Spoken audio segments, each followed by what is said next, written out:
안녕하세요. 백수를 부르는 심리학의 논두렁입니다. 오늘은 안정적인 관계 형성에 대한 이야기를 해보도록 하겠습니다.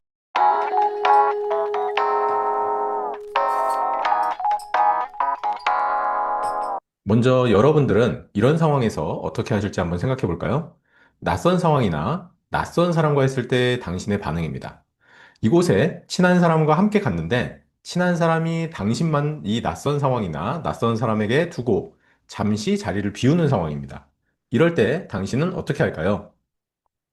친한 사람이 떠나면 불안해하다가 친한 사람이 다시 돌아오면 안정감을 느낀다. 두 번째, 친한 사람이 자리를 떠나도 별다른 반응 없이 무덤덤하고요. 다시 돌아와도 별다른 변화가 없다. 세 번째, 친한 사람이 떠나면 매우 불안해하고요. 다시 돌아오면 친한 사람에게 짜증을 내거나 과도하게 붙잡고 다른 곳으로 가지 못하게 그렇게 한다. 자, 이 세 가지 중에 여러분들은 어떤 반응을 할 것 같나요? 이것은 원래 앤스워즈가 했던 애착에 대한 실험을 제가 좀 각색해서 여러분들에게 이렇게 보여드린 겁니다. 이 하나하나가 애착의 유형과 관련이 있고요. 친한 사람이 떠나면 불안해하다가 다시 돌아오면 안정감을 느끼는 것이 바로 안정애착을 가진 사람들이고요. 친한 사람이 자리를 떠나도 별다른 감정의 변화 없이 무덤덤하고 다시 돌아와도 별다른 변화가 없는 이러한 사람들이 회피애착입니다. 세 번째, 친한 사람이 떠나면 불안해하다가 친한 사람이 다시 왔을 때 그 사람한테 짜증이나 화를 내거나 아니면 과도하게 붙잡고 떠나지 못하게 하는 그러한 사람들은 불안 양가애착입니다. 이 세 가지 중에 가장 좋은 것은 안정애착입니다. 그래서 사람과의 안정적인 관계를 유지할 수 있고 그 사람들과 함께 상호작용하면서 건강한 인간관계를 할 수 있는 특성이 있는 사람이죠. 회피의 짝은 정서적인 부분을 드러내지 않기 때문에 타인과 깊이 있는 정서적 교류를 하는 데는 조금 어려움이 있을 수는 있고요. 불안 양가의 짝은 어떤 사람을 믿고 신뢰하지 못하고 끊임없이 의심하고 불신하고 이러한 양상의 대인관계를 합니다. 이러한 것이 가장 두드러지게 나타나는 상황이 여러분들이 애인과 연애를 할 때 어떠한 양상을 보이는가가 가장 두드러지게 나타납니다. 그래서 오늘은요, 안정적인 관계 형성에 대해서 얘기를 하고 있고, 안정적인 관계 형성이 실패를 하게 됐을 때 어떠한 문제가 생기는지를 보면요, 자신에 대해서 불신하게 되는 양상을 보이게 되고요, 조금 전 얘기했듯이 연애 관계, 그리고 결혼했을 때 부부 관계에서도 어려움이 생깁니다. 그리고 학업 및 업무 능력에 저하를 보이게 되죠. 그 이유가 뭐냐면 안정적인 관계 형성이 실패하면 끊임없이 주변 사람들을 살펴보고 주변 사람들이 어떻게 하고 있나 이런 것들을 신경 쓰다 보니까 내가 하고 있는 공부에 내가 하고 있는 일에 집중을 하지 못하는 상황이 벌어집니다.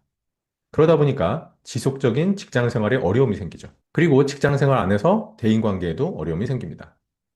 그래서 전반적으로 한마디로 얘기하자면 친밀한 대인 관계 형성에 어려움이 생기는 게 안정적인 관계 형성의 실패로 나타나는 문제이죠.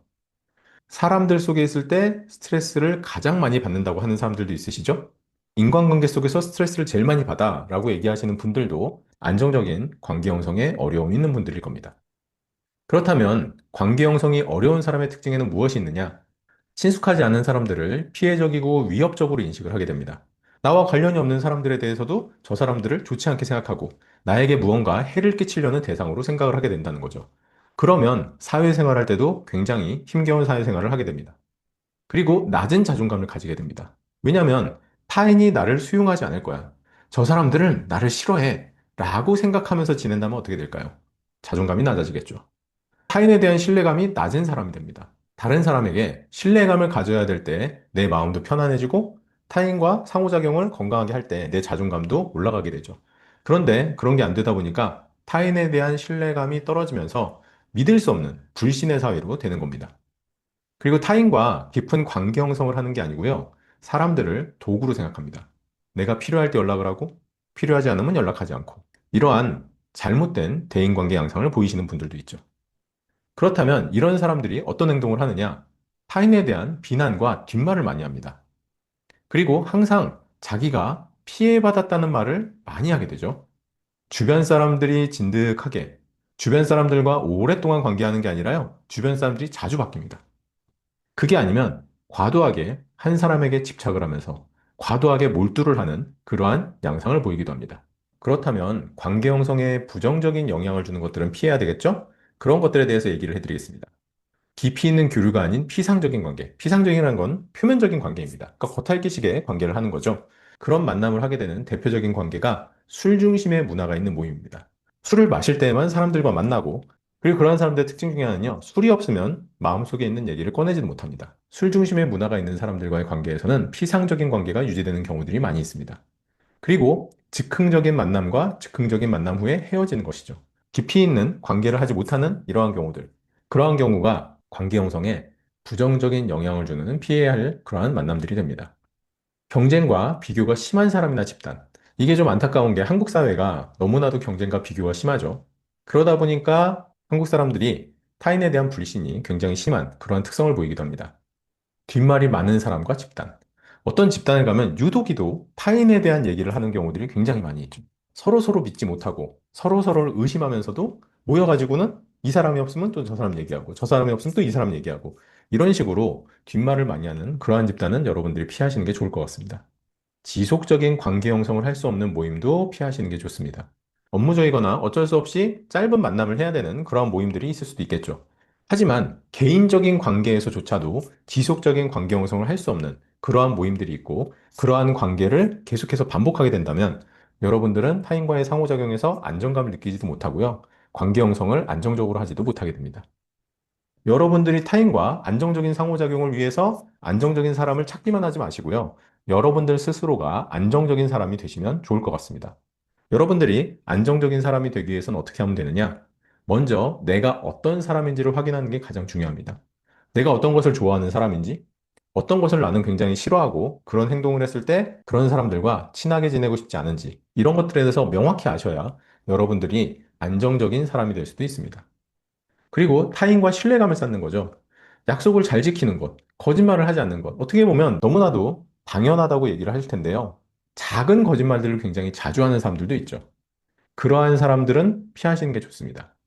그래서 여러분들이 한번 본인을 살펴보면서 내가 작은 약속들을 좀 어기는 면이 있는지, 그리고 별것 아니라고 생각하는 부분에서는 조금씩 조금씩 거짓말을 하는지, 이외에도 상대방이 나를 믿지 못하게 할 만한 그러한 행동이 있는지, 그러한 것들을 살펴보셔서 단점은 고치시는 게 좋습니다.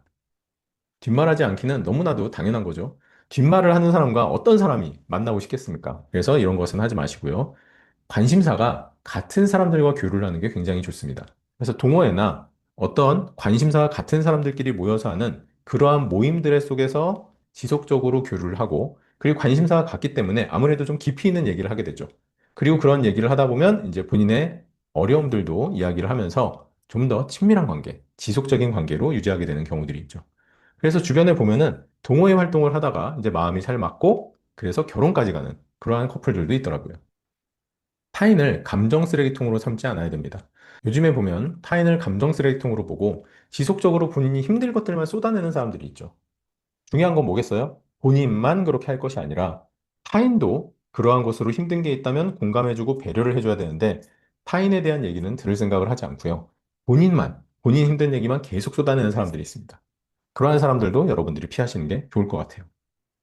자신이 공감받고 싶은 만큼 타인도 공감하고 이해하기. 그래서 어떻게 보면은 이게 여러분들이 안정적인 사람으로 되기 위해서 끊임없이 노력을 해야 되는 그러한 부분일 수 있습니다. 안정적인 관계 형성이 어려운 사람에게 필요한 것을 그래서 간단하게 정리해서 얘기하자면 이렇게 됩니다. 사랑받고 신뢰받는 지속적인 관계를 형성하는 거고요. 그러기에 앞서서 자신에 대한 신뢰와 사랑이 있다면 자신이 자신을 믿는 만큼 남을 믿게 됩니다. 세상 사람들은 자신을 기준으로 남을 생각하게 되죠. 내가 나도 못 믿는데 타인을 믿을 수 있을까요? 그렇기 때문에 자신에 대한 신뢰와 사랑, 이게 핵심이 되는 거고요. 그러다 보면은 지속적인 관계 속에서 서로 신뢰할 수 있는 그러한 관계를 형성할 수 있으실 거라고 믿습니다. 지금까지 백수를 부르는 심리학의 논두렁이었습니다. 감사합니다.